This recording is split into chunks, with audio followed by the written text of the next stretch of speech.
ألف لام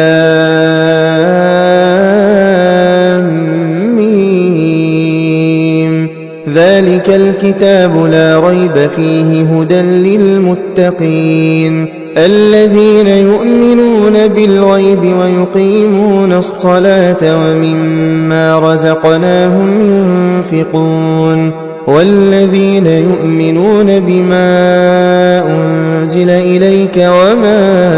أنزل من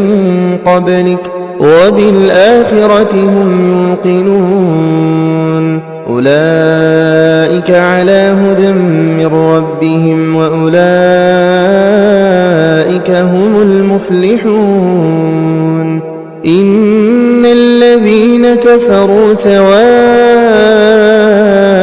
عليهم أأنذرتهم أم لم تنذرهم لا يؤمنون ختم الله على قلوبهم وعلى سمعهم وعلى أبصارهم غشاوة ولهم عذاب عظيم ومن الناس من يقول آمنا بالله وباليوم الآخر وما هم بمؤمنين